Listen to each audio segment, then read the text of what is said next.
జ్యోతిష్య పాఠములకు మీ అందరికీ స్వాగతం. గత వారం పాఠంలో వివాహానికి సంబంధించి సూర్యుడి యొక్క పాత్ర ఏమిటి, కళత్ర స్థానాన్ని పరిశీలించడానికి కావలసినటువంటి సూత్రాన్ని మనం చూసాం.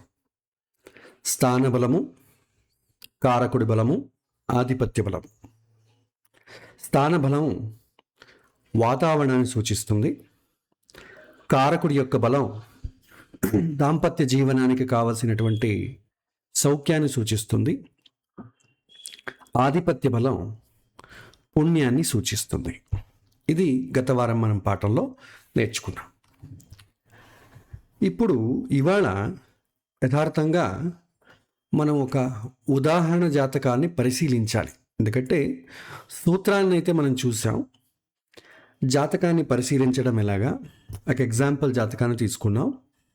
తర్వాత ఆ ఎగ్జాంపుల్ జాతకాన్ని పరిశీలించడానికి కావాల్సినటువంటి సూత్రాలను కూడా మనం ఇవాళ తెలుసుకుందాం.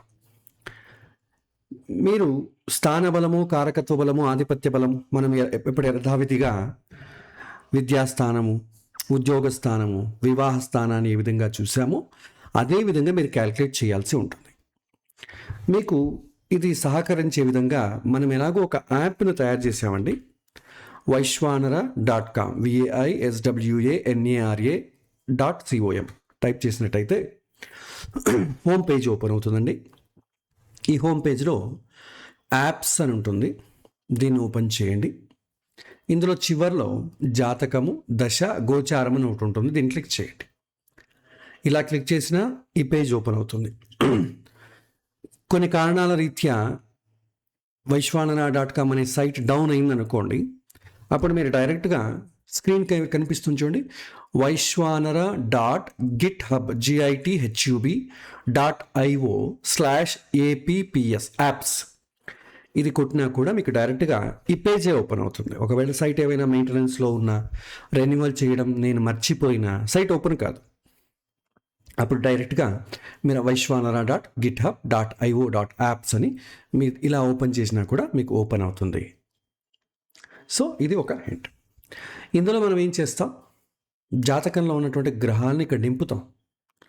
ఇక్కడ మీరు చూసినట్టయితే మొదట లగ్నము, తర్వాత సూర్యుడు, చంద్రుడు, కామ పెట్టి జాతకంలో అది ఏ రాశుల్లో ఉన్నాయి ఆ రాశి నంబర్ని మాత్రం రాస్తే సరిపోతుంది. మేషం అంటే 1, వృషభం అంటే 2, ఇలా నెంబర్లు ఎంటర్ చేస్తే సరిపోతుంది.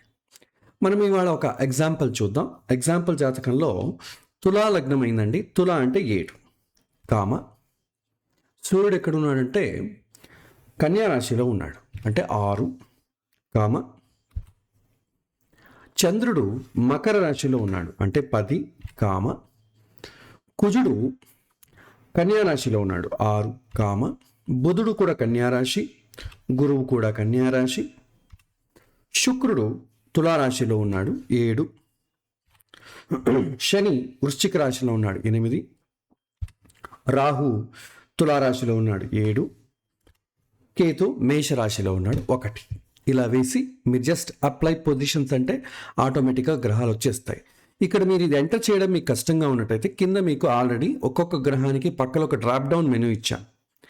ఏ గ్రహం ఎక్కడుందని మీరు ఎంటర్ చేసినా, మాన్యువల్గా ఎంటర్ చేసినా పర్లేదు, మీకు అక్కడ ఆటోమేటిక్గా వస్తుంది. ఎలా అయినా మీకు ఈజీ. ఇప్పుడు స్థాన బలాన్ని, కారక బలాన్ని, ఆధిపత్య బలాన్ని మనం చూడాలి వివాహానికి సంబంధించి. సో వివాహానికి సంబంధించి ఇక్కడ లగ్నమేమో తులా అయింది. మనం స్థాన బలాన్ని దేని చూడాలి, సప్తమ స్థానాన్ని చూడాలి. 7th హౌస్ సెలెక్ట్ చేసుకోండి. అదేవిధంగా వివాహానికి కారకుడు ఎవరు, శుక్రుడు, శుక్రుడిని సెలెక్ట్ చేసుకోండి. ఆధిపత్య బలం ఎవరు, సప్తమ స్థానం ఏమవుతుంది, మేషం అవుతుంది. తులాకు 7వ ఇల్లు మేషం. మేషరాశికి అధిపతి ఎవరు, కుజుడు. సో కుజుడు తీసుకోండి. సో ఇది మీరు మాన్యువల్గా ప్రాక్టీస్ చేయాలి. మీరు ప్రాక్టీస్ చేసింది కరెక్ట్గా ఉందా లేదని సరి చూసుకోవాలిగా. అందరూ వాట్సాప్ ద్వారా నాకు పంపారనుకోండి, నాకు అన్ని జాతకాలు అందరిది చూడడం చాలా కష్టం. పైగా ఈ క్లాసుకి సంబంధించిన విషయంలో తప్ప నేను వేరే ఏ దానికి కూడా వాట్సాప్ కానీ సోషల్ మీడియా, ఇంటర్నెట్ దేనికి వాడను నేను. కాబట్టి మెసేజ్ చూడకపోవచ్చు. కాబట్టి ఇలాంటి ప్రాక్టీస్ అన్నీ కూడా క్రాస్ చెక్ చేసుకోవడానికి కావాల్సినటువంటి సదుపాయాలను కూడా నేను ఇవ్వడం జరుగుతుంది. ఇది స్థాన బలము, కారకుడి బలము, ఆధిపత్య బలము. ఇందులో ఎలా అయితే మనం గత క్లాస్లో మనం ఏం చేసాము, ఇలా మీకు ఒక ఎగ్జాంపుల్ నేను చూపించాను. ఎక్సెల్ చార్ట్ ఇలా వేసి స్థాన బలం నేను చూడాలి. ఈ యొక్క గ్రహాలు సప్తమ స్థానంలో ఏదైతే గ్రహాలు ఉన్నాయో అవి చూస్తాం. తర్వాత సప్తమ స్థానంలో ఏవైనా చూస్తున్నారా గ్రహాలు, అది చూస్తాం. తర్వాత కళత్ర కారకుడు గురువు ఉంటాడు కదా, ఆ గురువు యొక్క బలాన్ని మనం చూడాలి. సరే, శుక్రుడి బలాన్ని చూడాలి. శుక్రుడు బలం చూడడం అంటే ఉచ్చలో ఉన్నాడా, స్వక్షేత్రంలో ఉన్నాడా, నీచలో ఉన్నాడా, అస్తంగతంలో ఉన్నాడా మనం నోట్ చేయాలి. తర్వాత ఆ శుక్రుడు కేంద్ర కోణ స్థానంలో ఉన్నాడా, ఏ గ్రహాలతో కలిసి ఉంది, ఎవరి దృష్టి ఉంది చూస్తాం. అదేవిధంగా కళత్ర ఆధిపత్య బలంలో ఆ గ్రహం ముందు బలంగా ఉందా లేదా చూస్తాం, ఆ తర్వాత శుభంగా ఉందా లేదా చూస్తాం. ఇవన్నీ మీరు మాన్యువల్గా చేయాలి. చేసిన తర్వాత మీరు చేసింది కరెక్ట్గా ఉందా లేదా అనేది ఇక్కడ మీకు డిస్ప్లే చేస్తుంది. దీన్ని బట్టి మీరు కరెక్ట్గా చేస్తున్నారా లేదా క్రాస్ చెక్ చేసుకోవచ్చు. ఇది పద్ధతి. ఇది చెప్పబోయే ముందు, ఎగ్జాంపుల్ని ఎక్స్ప్లెయిన్ చేసే ముందు మనం కొద్దిగా విస్తారంగా లోపలికి వెళ్తాం. ఎందుకంటే కన్నడ బ్యాచ్కి సంబంధించి ఏదైతే జరుగుతుందో తెలుగు బ్యాచ్లో కూడా అదే విషయం జరుగుతుంది. కన్నడ బ్యాచ్లోని విద్యార్థులు కొంతమంది కొన్ని ప్రశ్నలు రైజ్ చేశారు. ఏంటంటే, సప్తమ స్థానంలో గురుడు ఉంటే ఎట్లా ఉంటుంది, బుధగ్రహం ఉంటే ఎట్లా ఉంటుంది, శుక్రుడు ఉంటే ఎట్లా ఉంటుంది, సప్తమాధిపతి 7వ ఇంట్లో ఉంటే ఎలా ఉంటుంది, 8వ ఇంట్లో స్పెసిఫిక్గా దాని గురించి తెలుసుకోవాలనే ప్రశ్నలు గత కొంతకాలంగా వేస్తున్నారు. దానికి సంబంధించి ఒక విస్తారమైనటువంటి ఎక్స్ప్లెనేషన్ ఇవాళ క్లాస్లో ఇద్దామని అనుకుంటున్నాను. యాక్చువల్లీ ఇది అప్రస్తుతం, ఎందుకంటే ఇది చాలా డీప్గా వెళ్ళిపోతుంది. అది వాళ్ళు అలాంటి ప్రశ్నలు వేయడానికి 2 కారణం.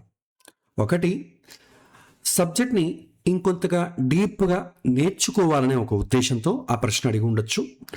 రెండవది, ఈ జాతకాలు ఇవన్నీ నేర్చుకునేది కాకుండా మనకు మన జాతకాల్లో గ్రహం ఎక్కడుంది, చదువు గురించి చెప్పారనుకోండి, మన జాతకంలో చతుర్థ స్థానాధిపతి ఎక్కడున్నాడు, ప్రతిసారి మనం పాఠం చెప్పేటప్పుడు మన జాతకమే ఫోకస్ అవుతుంది, లేకపోతే మన పిల్లల జాతకం ఫోకస్ అవుతుంది. తెలుసుకోవాలి, నా జాతకంలో 7వ ఇంట్లో ఎలా ఉన్నాడు. మనం జాతకం లేదని చెప్తున్నాం అనుకోండి, ఇమీడియట్గా మన జాతకమే స్ట్రైక్ అవుతుంది. అలా సొంతంగా తన యొక్క జాతకంలో ఉన్నవాడి ప్రిడిక్ట్ చేసుకోవాలనే ఉద్దేశంతో కూడా అడిగి ఉండొచ్చు. ఇక్కడ 2 సమాధానాలు చెప్పదలుచుకున్నాను. మొదటిది, రెండవది, జ్యోతిష్యం కొద్దిగా అధ్యయనం చేసేంత వరకు, బేసిక్స్ క్లాస్ ముగిసేంత వరకు ఎవరి జాతకాలు వాళ్ళు చూసుకోవడం మంచిది కాదు. రెండవది, వాళ్లకు చాలా ఇష్టమైన వాళ్ళ జాతకాలు చూడటం కూడా మంచిది కాదు. ఎందుకంటే బాధ కలిగింది అనుకోండి, తర్వాత అధ్యయనం చేయడానికి కుదరదు, మనసు సహకరించదు. ఇది ఒక అర్థం. రెండవది, డీప్గా నేర్చుకునే ముందు మొదట బేసిక్గా నేర్చుకున్నాం అనుకోండి, కొద్దిగా మనం జాతకాల ప్రాక్టీస్ చేస్తూ డీప్గా వెళ్ళాలి. ఒకేసారి డీప్గా వెళ్ళిన తర్వాత నేను నేర్చుకుంటానంటే గుర్తు పెట్టుకోవడం చాలా కష్టం.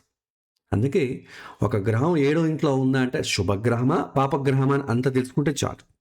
ప్రత్యేకంగా ఏ గ్రహం ఉంటే ఏమవుతుంది అనేది ఈ స్టేజ్, ఈ యొక్క సందర్భంలో, అంటే ఇప్పుడున్న స్థాయిలో అది తెలుసుకోవడం వల్ల కన్ఫ్యూజన్ ఎక్కువ అవుతుందని నా అభిప్రాయం. అయినా కూడా వాళ్ళకి ఎక్స్ప్లెయిన్ చేశాను కాబట్టి మీకు కూడా ఎక్స్ప్లెయిన్ చేసి ఒక ప్రయత్నం చేస్తా.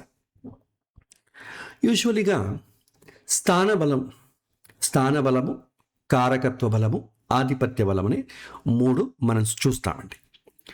ఇందులో ఈ స్థాన బలంలో గ్రహాలు ఎక్కడెక్కడ ఉన్నాయి, స్థానంలో ఏ గ్రహం ఉంటే ఏమవుతుంది అనేది కూడా చూద్దాం. గత క్లాస్లో గ్రహాలు వాటి వివాహానికి సంబంధించి ఏమి సూచిస్తాయని గత వారం పాఠంలో మనం నేర్చుకున్నాం. దానికి కొద్దిగా ముందుకు వెళదాం మనం. ఇవాళ కళత్ర స్థానంలో సూర్యుడు ఉంటే ఏ విధంగా ఉంటుంది. మామూలుగా స్థానం ఏం సూచిస్తుంది, వాతావరణాన్ని సూచిస్తుంది. స్పౌస్ ఉన్నటువంటి వాతావరణం కావచ్చు, మనం చేసుకునేటటువంటి జీవిత భాగస్వామి వారి యొక్క యాటిట్యూడ్ ఏ విధంగా ఉందో కావచ్చు, దాన్ని తెలుసుకోవడానికి స్థానం అనేది సూచిస్తుంది. ఆ స్థానానికి ఏ గ్రహం అయితే సంబంధం వస్తుందో వాళ్ళ యాటిట్యూడ్ ఆ విధంగా ఉంటుందని తెలుసుకోవచ్చు. లేకపోతే వాళ్ళతో కలిసి వైవాహిక జీవితం ఏ విధంగా ముందుకెళ్తుంది, ఆ వాతావరణం ఏ విధంగా ఉంటుందని తెలుసుకోవడానికి సప్తమ స్థాన బలం చూస్తాము. ఒక్కొక్క గ్రహం తీసుకున్నట్టయితే సూర్యుడు సప్తమ స్థానంలో ఉంటే ఏమవుతుంది, ఎలాంటి ఫలితాలను సూచిస్తాడు? ప్రతి ఒక్క గ్రహము కూడా సప్తమ స్థానంలో ఉన్నప్పుడు శుభమైతే ఒకలాగా, అశుభమైతే ఒకలాగా. శుభం అంటే ఏంటి? కేంద్ర కోణ స్థానాల సంబంధం ఉండాలి, శుభగ్రహాల సంబంధం ఉండాలి. అది దృష్టి కావచ్చు, సంయోగం కావచ్చు, స్థానం కావచ్చు. అలా ఉంటే శుభమని అర్థం. అలా కాకుండా 6, 8, 12 ఇంట్లో ఉండడం, పాపగ్రహాలతో కలిసి ఉండడం, పాపగ్రహాల దృష్టి కలిగి ఉండడం, వీటిని మనం ఏమంటాం? అశుభము అంటాం. శుభము అశుభము అనేది ఒకటి వేరు, బలము బలహీనం అనేది వేరు. బలం అంటే ఏంటి?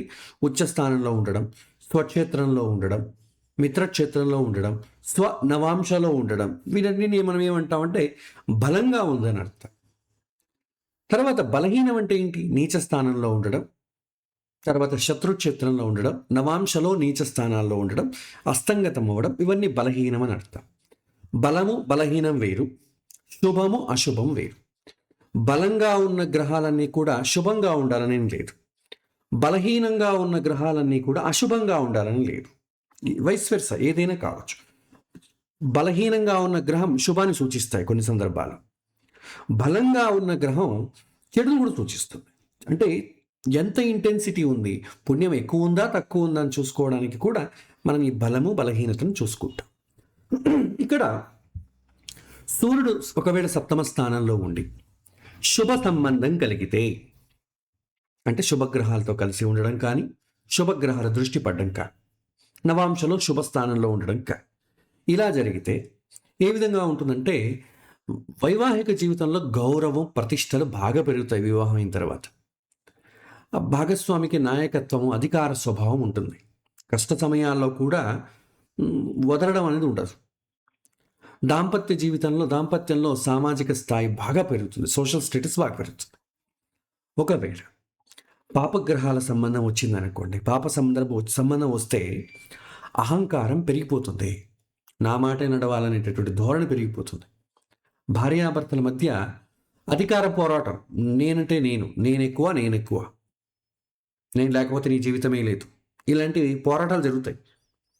కొన్నిసార్లు ఇద్దరి మధ్య సమానత్వం కూడా తగ్గిపోతుంది, నేనే ఎక్కువ అనేటటువంటి ధోరణి వచ్చేస్తుంది.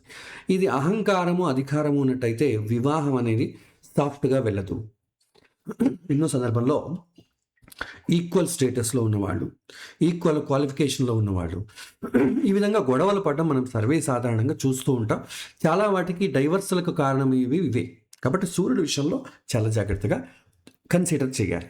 సప్తమ స్థానంలో సూర్యుడు ఉన్నట్టయితే ఖచ్చితంగా శుభ సంబంధం ఉన్నట్టు అనుకోండి, సర్వైవ్ అవుతుంది. శుభ సంబంధం లేదు, పాప సంబంధం ఉందనుకోండి, అప్పుడు సర్వైవ్ అవ్వడం కష్టం, ఒకవైపు లాగేస్తుంది అనమాట. తర్వాత చంద్రుడు సప్తమ స్థానంలో ఉంటే ఏమవుతుంది? శుభ సంబంధం ఏర్పడితే భాగస్వామితో శ్రద్ధ, ప్రేమ, భావోద్వేగాలు, ఎమోషనల్ బ్యాలెన్సింగ్ అంతా ఉంటుంది, స్థిరంగా ఉంటుంది. దాంపత్యంలో కలిసిపోవడం, పరస్పర స్పందించడం, సమాజంలో మంచి జంట, మాటపై నిలబడ్డామంట, అలా ఉంటుంది. అదే పాప సంబంధం ఏర్పడింది అనుకోండి, ఆ చంద్రుడికి సప్తమ స్థానంలో ఉండడం, భావోద్వేగాల్లో హెచ్చు తగ్గురు. అంటే మనసు బాగున్నప్పుడేమో వాళ్ళని ఒకలాగా రిసీవ్ చేసుకుంటాం, మనసు బాగోలేదనుకోండి అసలు పట్టించుకోం. ఇంట్లో చాలా మనం సీరియల్లో అంత చూస్తూ ఉంటాం, మన రియల్ లైఫ్లో కూడా ఎక్స్పీరియన్స్ చేస్తుంటాం. భార్యకి ఏమైనా కొద్దిగా బాధ కలిగింది అనుకోండి, ఎవరు పుట్టింటి వాళ్ళేమో అన్నారు, మెట్టింటి వాళ్ళేమో అన్నారు అనుకోండి, ఆ రోజు మనతో ఉన్నటువంటి యాటిట్యూడ్, బిహేవియర్ అంతా కూడా మారిపోతుంది. అదే ఆమెకి ఏమైనా అనుకూలమైతే ఆ సంతోషాన్ని మనతో పంచుకుంటాం. ఈ ఇంబ్యాలెన్సింగ్ ఉంటుందన్నమాట. మనస్సు క్షణక్షణం మారిపోతూ ఉంటుంది, ఒక స్థిరత్వం అనేది ఉండదు. అధికంగా అతుక్కుపోవడం, ఆధారపడడం, ఓవర్ పొసెసివ్నెస్ అంట, ఇది బాగా పెరిగిపోతుంది. చిన్న చిన్న విషయాలకే బాధపడేటటువంటి స్వభావం, చిన్న విషయానికే మిస్కమ్యూనికేట్ అయిపోవడం, ఇది టూ మచ్ ఆఫ్ ఎమోషన్ మంచిది కాదు. అదేవిధంగా ఎక్కువ ఉన్నా కష్టమే, తక్కువ ఉన్నా కష్టమే. ఎమోషన్సే లేవనుకోండి, ప్రేమను ఎక్స్ప్రెస్ చేయడమనే ఉండదు, ఏం చెప్పినా ఫీలింగ్స్ ఉండవు. కొంతమందికి ఉంటారు, ఏమైనా మంచి చెప్పినా పెద్దగా ఫీలింగ్ ఉండదు, చెడు చెప్పినా పెద్దగా ఫీలింగ్ ఉండదు. అవునా, సరే, అలా ఉంటుంది. ఎక్స్ప్రెషన్స్ ఉండవు ఎప్పుడు చంద్రుడు బలహీనమైతే. ఇక కుజుడు విషయానికి వస్తే శుభ సంబంధం ఏర్పడితే భాగస్వామి స్వభావంలో ధైర్యం, రక్షించే గుణం ఉంటుంది. ఆ ధైర్యము రక్షించే గుణం ఎందుకు ఉంటుంది? వాళ్ళ సహకారిగా ఉంటుంది. ఏమైనా కష్టాలు వచ్చినప్పుడు నీకు నేనున్నాను, ధైర్యంగా ఉండి, దీనికి ఎంత కులబడిపోతే ఎలాగా ధైర్యం చెప్తాడు. దాంపత్యంలో ఆకర్షణ, ప్యాషన్ బాగా పెరుగుతుంది. ఎనర్జెటిక్గా ఉంటారు వాళ్ళు. భాగస్వామి ఎనర్జీ ఎక్కువ ఉంటుంది, త్వరగా నిర్ణయం తీసుకునే స్వభావం, సడన్గా నిర్ణయం తీసుకుంటాడు బయటపడడానికి. అదే అశుభ సంబంధం ఏర్పడితే కోపము, గొడవలు త్వరగా రగిలిపోతాయి. అది ఒకవైపు స్వార్థానికి తీసుకెళ్ళిపోతుంది. దాంపత్యంలో పోటీ ప్రారంభమవుతుంది. ఆధిపత్య ధోరణి, నేనంటే నేను ఎక్కువ అనే ఆధిపత్య ధోరణి ప్రారంభమవుతుంది. కొన్ని జాతకాలు దీన్ని కుజదోషం అని కూడా అంటారు. ఇది ఇంబ్యాలెన్స్ అయిపోతుంది కుజుడు సప్తమ స్థానంలో ఉంటే. తర్వాత బుధుని తీసుకుందాం. ప్రతి ఒక్క గ్రహం ఉన్నప్పుడు శుభమా అశుభమా అని చెక్ చేసుకోవాలి. శుభమైతే ఒకలాగుంటుంది, అశుభమైతే ఇలాగుంటుంది. బుధుడు సప్తమ స్థానంలో ఉంటే ఎలా ఉంటుంది? బుధుడు అంటే ఏంటి? కమ్యూనికేషన్, మంచి మాట్లాడేటటువంటి వక్త, బాగా మాట్లాడతాడు. భాగస్వామి మాట్లాడే స్వభావం, సమాధానం చెప్పి ఒప్పించే నైపుణ్యం చాలా ఉంటుంది వీళ్ళకి. దాంపత్యంలో చర్చ, కమ్యూనికేషన్ చాలా ఎక్కువ ఉంటాయి. వివాహం ద్వారా పార్ట్నర్షిప్, బిజినెస్ కూడా సాధ్యమవుతుంది. అదే బుధుడు అశుభ సంబంధం ఏర్పడింది అనుకోండి, పాప సంబంధం ఏర్పడితే లాజిక్లు ఎక్కువ మాట్లాడతారు. ఎప్పుడైతే లాజిక్లు ఎక్కువ మాట్లాడతారో ఎమోషన్స్ తగ్గిపోతాయి. బుధుడు చంద్రుడు శత్రువులండి. అంటే వాళ్ళిద్దరూ శత్రువులు కాదు, వాళ్ళు సూచించే విషయాలు ఒకదానికొకటి శత్రుత్వంగా ఉంటుంది. ఎమోషన్ పెరిగితే లాజిక్స్ తగ్గిపోతాయి, లాజిక్స్ పెరిగితే ఎమోషన్స్ తగ్గిపోతుంది. ఒకటి ఇంటలెక్చువల్ క్వాలిటీ, రెండవది ఎమోషనల్ క్వాలిటీ. ఇది రెండూ కూడా జీవితంలో బ్యాలెన్సింగ్గా ఉండాలి. ఒకటి ఎక్కువ తక్కువైనా కూడా చాలా కష్టం. ఎమోషనల్ క్వాలిటీ ఎక్కువైందంటే ఎలా ఉంటుందంటే, ఉదాహరణకు అతను ప్రతి ఒక్కరిలోనూ దేవుణ్ణి చూస్తాడు. బయట వెళ్తున్నటువంటి భిక్షాటన చేస్తున్నటువంటి వ్యక్తిని కూడా ఇంటికి తీసుకొచ్చి భోజనం పెడతాడు. నీలో నాకు బ్రహ్మస్వరూపం కనిపిస్తోంది అంటాడు. అదే ఇంటలెక్చువల్ క్వాలిటీ బాగా పెరిగింది అనుకోండి, సాక్షాత్ భగవంతుడే వచ్చినా కూడా నువ్వు భగవంతుడు అవ్వడానికి ఏం గ్యారంటీ? మీకు ఏమైనా కార్డ్స్ ఏమైనా ఉంటాయా? ఆధార్ కార్డు ఇలాగ మీకు ఐడెంటిటీ కార్డు ఏమైనా ఉందా? నువ్వు నిరూపించుకో అనేసి అంటారు. ఇది too much of intellectual quality. కాకపోతే మనిషి సంతోషంగా ఉండాలంటే రెండు బ్యాలెన్సింగ్గా ఉండాలి. కాబట్టి మనస్సు బ్యాలెన్సింగ్గా ఉండాలి, బుద్ధి బ్యాలెన్సింగ్గా ఉండాలి. సో బుధుడు చాలా బలంగా ఉన్నాడు అనుకోండి, 7వ ఇంట్లో లాజిక్స్ మాట్లాడతారు, త్వరగా నమ్మరు, గందరగోళమైనటువంటి మాటలు ఏర్పడతాయి. పాప సంబంధం ఏర్పడితే ఒక త్వరగా అగ్రిమెంట్కి వచ్చేస్తారు. లోతైనటువంటి చాలా మాటలేమో చాలా ఎక్కువ ఉంటాయి, కానీ తృప్తి చాలా తక్కువ ఉంటుంది. కన్విన్స్ అవ్వరు, మాటలేమో చాలా ఉంటాయి. శుభ సంబంధం వస్తే అనుకూలం, పాప సంబంధం వస్తే అనుకూలం కాదు. తర్వాత గురువు 7వ ఇంట్లో ఉంటే భాగస్వామి సంస్కారవంతుడు అవుతాడు, ఎథిక్స్ ఉంటాయి, మెచ్యూర్గా ఆలోచిస్తాడు, ధార్మికంగా ఆలోచిస్తాడు. కుటుంబంలో ఒక విలువలు ఉంటాయి. ఏదైనా తప్పు చేస్తే క్షమించేటటువంటి గుణం ఉంటుంది. క్షమించే గుణం ఎప్పుడు వస్తుందంటే ప్రేమించినప్పుడే. చాలా ప్రేమించామనుకోండి, మన ప్రేమించిన వాళ్ళు బాధపడకూడదు అంట. అదే కొంతమంది ప్రేమించనుకోండి, నేను బాధపడకూడదు, నన్ను బాధపెట్టకూడదు నువ్వు అంట. అది స్వార్థం, అది ప్రేమ అనిపించుకోదు. సో క్షమాశీలత గురువు ఉంటే బాగుంటుంది. మార్గదర్శకత్వం దాంపత్యానికి రక్షణగా నిలుస్తుంది. అదే పాప సంబంధం ఏర్పడింది అనుకోండి, ఆ గురువుకి ఆదర్శాలేమో చాలా ఎక్కువ ఉంటుంది, ఎక్స్పెక్టేషన్స్ చాలా ఎక్కువ ఉంటుంది. కొన్నిసార్లు ఉపదేశించడం, నియంత్రించడమే ఎక్కువైపోతుంది, ఆచరించడం ఉండదు. అంటే మనం నేర్చుకునే, మనం ఉన్నటువంటి సిద్ధాంతాలన్నీ కూడా ఇంకొకరికి చెప్పడమే సరిపోతుంది.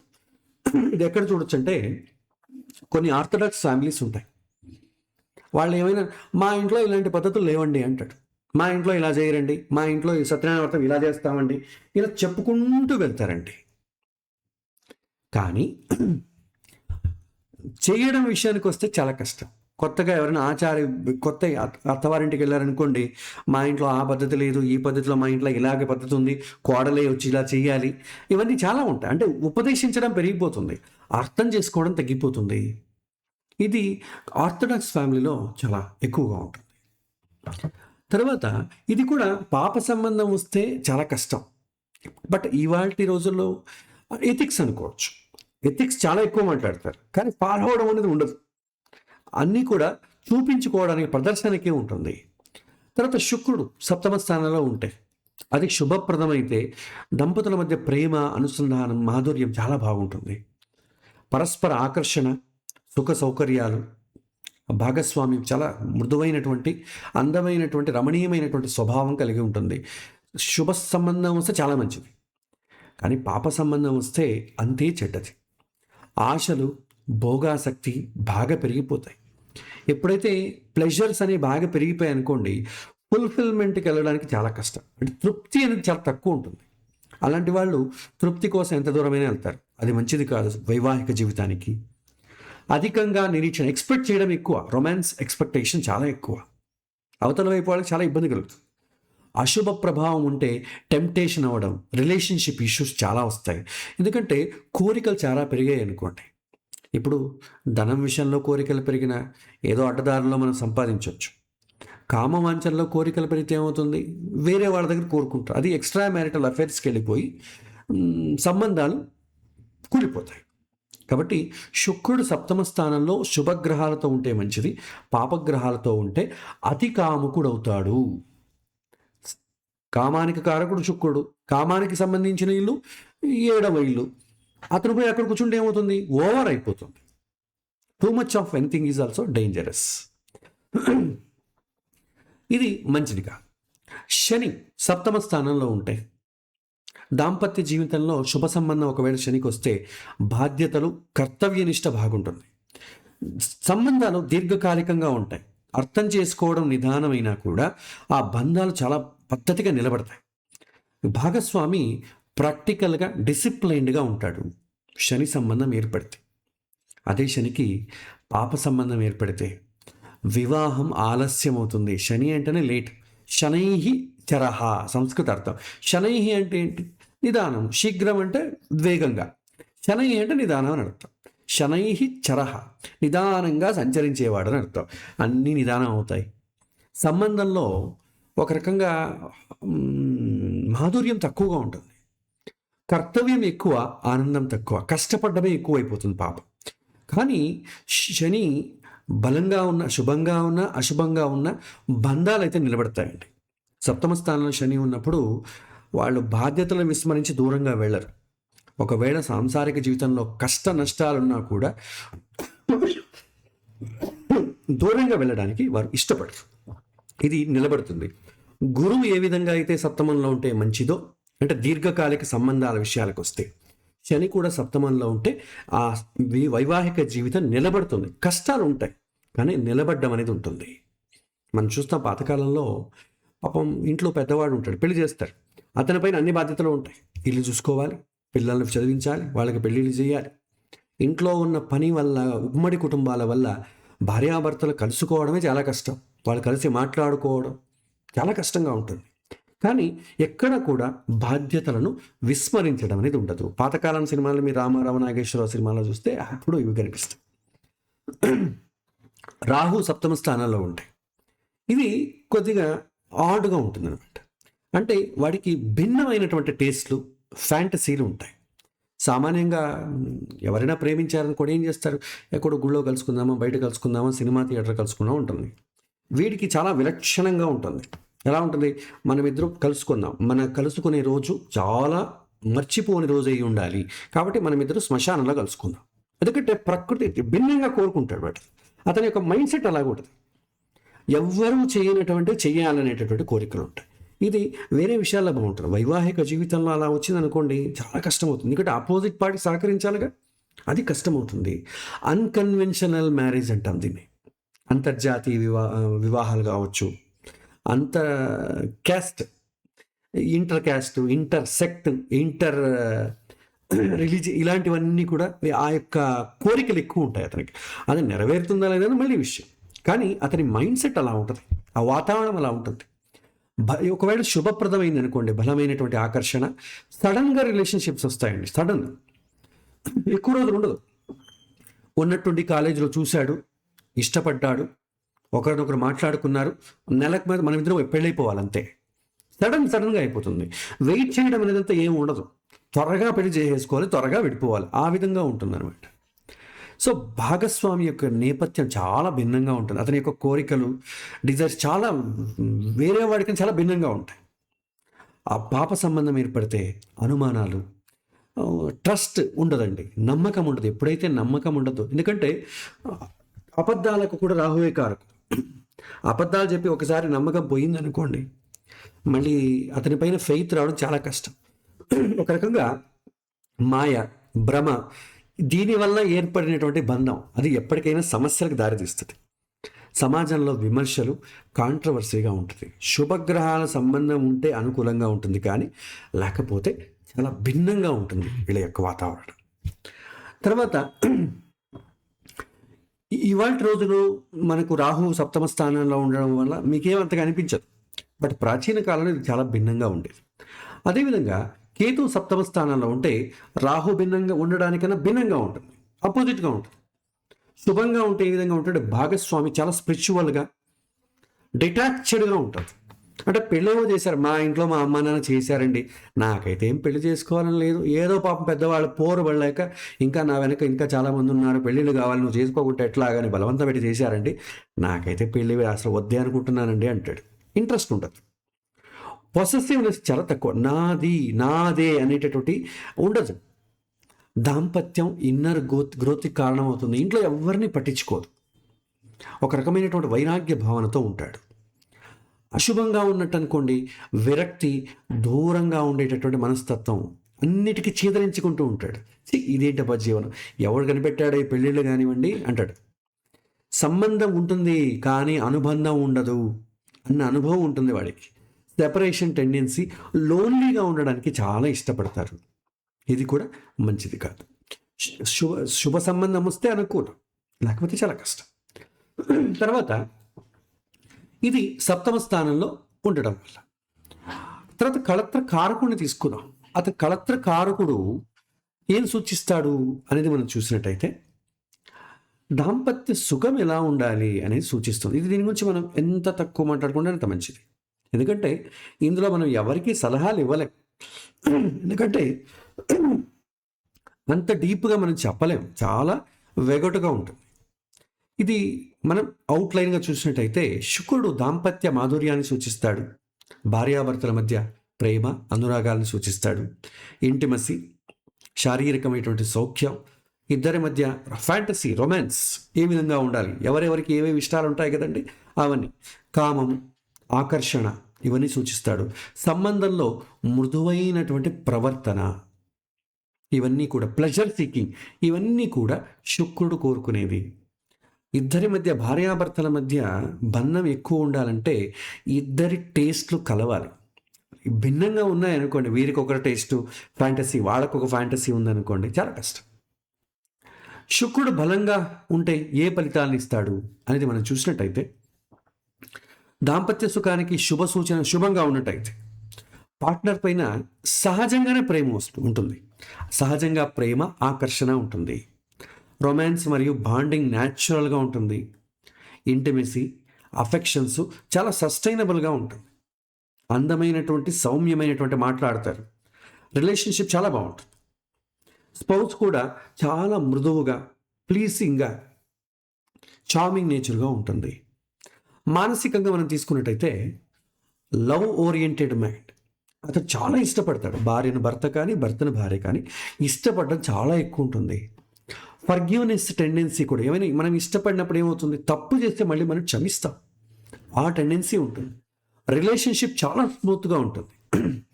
మీరు తీసుకున్నట్టయితే బృహస్పతి, దేవగురువు అయినటువంటి బృహస్పతి, మన గురు గ్రహం అంటాం కదా, దానికి అధిపతి.